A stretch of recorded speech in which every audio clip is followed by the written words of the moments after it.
الله ربي والإسلام ديني ومحمدا رسول الله. Assalamualaikum warahmatullahi wabarakatuh. Alhamdulillahil qaili fi kitabihil karim. A'udzubillahi minasyaitonir rajim. Wa ma arsalnaka illa rahmatan lil alamin. Wassalatu wassalamu ala asrofil anbiya'i wal mursalin sayyidina wa maulana Muhammadin wa ala alihi wa ashabihi wa man tabi'ahum bi ihsanin ila yaumiddin, amma ba'd. Pemirsa yang dimuliakan oleh Allah Subhanahu wa taala, kewajiban bagi seseorang yang batal puasanya, yang pertama adalah kewajibannya mengqadha, yang kedua membayar kafarah, yang ketiga imsak, yang keempat adalah bayar fidyah. Ketentuan bayar qadha untuk siapa? Untuk mereka yang meninggalkan puasa, untuk mereka yang membatalkan puasa, baik bi udrin au bi ghairi udrin. Akan tetapi di dalam permasalahan qadha di sini tidak disyaratkan harus tatabu, artinya harus berurutan. Maka tatkala kita mempunyai hutang puasa 5 hari, maka boleh kita melakukan qadha tersebut 1 minggu sekali. Berarti dalam 5 minggu kita sudah lunas hutang puasa tersebut.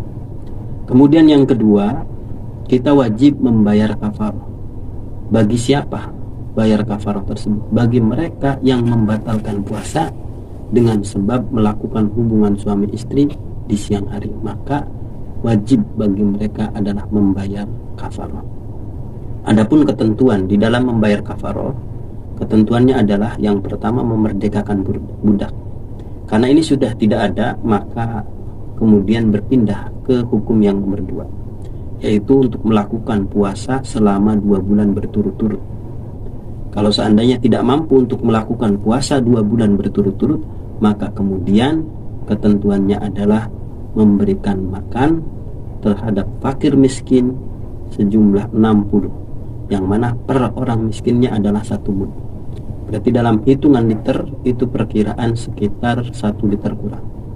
Berarti kalau 1 kali kita melakukan hubungan suami istri dan batal puasanya kita, maka di situ kewajiban kita 60 liter kurang dalam membayar kafarah tersebut.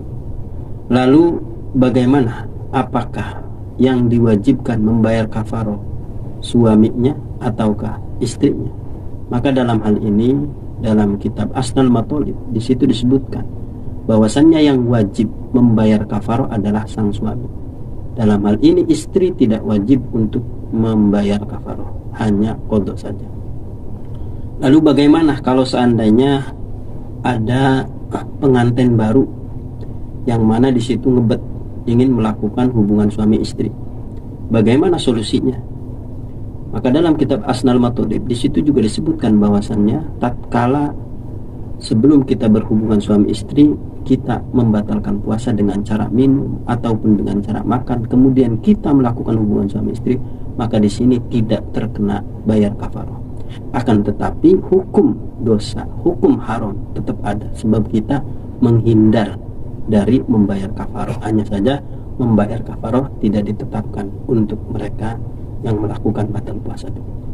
Kemudian yang nomor 3, kewajiban bagi yang membatalkan puasa atau kewajiban bagi yang batal puasa adalah al-imsak an baqiyatin nahar, menahan dari sebagian harinya, menahan untuk tidak makan.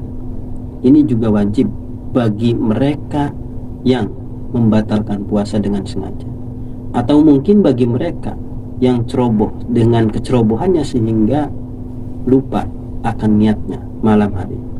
Sementara yang namanya niat di dalam puasa wajib itu wajib tabyid. Artinya niat tersebut letaknya harus mulai dari min ghurubi syamsi ila turu'il fajr. Berbeda tatkala puasa sunnah, maka di situ tidak wajib tabyid. Artinya waktunya lebih panjang, min ghurubi syamsi ila zawali syamsi. Maka dalam hal ini di dalam kitab fikih dikatakan bahwasannya sunnah kita melakukan niat di awal Ramadan dengan niat sebulan penuh. Apa faedahnya kita melakukan niat sebulan penuh? Di antaranya faedahnya adalah tatkala kita tidak melaksanakan puasa, tatkala kita ditakdirkan oleh Allah untuk tidak bisa menyempurnakan Ramadan kita, hanya melaksanakan 5 hari, 10 hari, ataupun hanya 20 hari, maka selebihnya sekalipun kita tidak melakukan ini, tetap kita akan mendapatkan pahala dengan sebab kita sudah niat sebulan penuh. Faedah yang kedua, tatkala kita lupa malam hari tidak niat, maka dengan sebab kita sudah niat dari awal sebulan penuh, ini juga akan mengcover niat kita yang lupa. Maka dengan sebab kita sudah niat, ini akan menjadikan puasa kita tetap sah. Nah, ini adalah yang wajib imsak. Lalu kemudian bagaimana tatkala ada orang yang haid? Hanya saja sucinya sebelum waktu maghrib, maka di sini dia tidak diwajibkan untuk imsak. Ataupun orang yang bepergian, sebab orang yang bepergian itu kan termasuk mendapatkan rukhsah atau keringanan untuk berbuka puasa. Maka tatkala dia sampai rumah kemudian kok belum maghrib tiba, maka di sini dia juga tidak wajib untuk imsak, karena dia masih dalam keadaan mempunyai keringanan di dalam melakukan puasa. Akan tetapi perlu kita ketahui bahwasannya di dalam permasalahan rukhsahnya atau keringanan bagi orang yang berpergian, tentu saja sepanjang bepergian tersebut tidak bepergian yang bermaksiat. Sehingga dalam kitab-kitab disebutkan bahwasannya yang namanya maksiat di dalam bepergian itu ada 3 macam yang pada akhirnya akan melahirkan hukum yang berbeda-beda.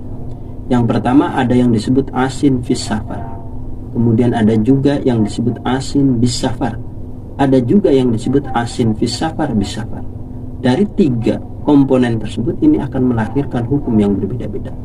Poinnya bahwasannya sepanjang perjalanan tersebut adalah bukan perjalanan maksiat, maka di situ rukhsah berlaku, keringanan berlaku, baik yang berkaitan dengan sholat ataupun dengan permasalahan puasa ataupun dengan perkara-perkara yang lain.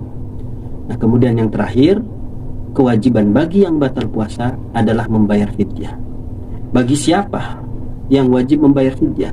Bagi mereka yang batal puasa karena hamil, karena menyusui, akan tetapi khawatir terhadap anaknya yang dikandung, atau mungkin terhadap anaknya yang disusui akan membahayakan terhadap anaknya, maka di sini wajib membayar fidyah, juga wajib membayar qada. Berbeda tatkala khawatirnya tersebut karena dirinya sendiri. Baik yang hamil ataupun yang menyusui, tatkala khawatir karena dirinya sendiri, maka di sini tidak diwajibkan membayar fidyah, hanya wajib qada saja. Begitu juga orang yang sudah tua, yang sudah tidak mampu untuk melakukan puasa, maka di situ dia hanya membayar fidyah saja, yang mana setiap 1 harinya adalah 1 mud. Kalau dalam ukuran kita sekitar 1 liter kurang. Mungkin itu saja.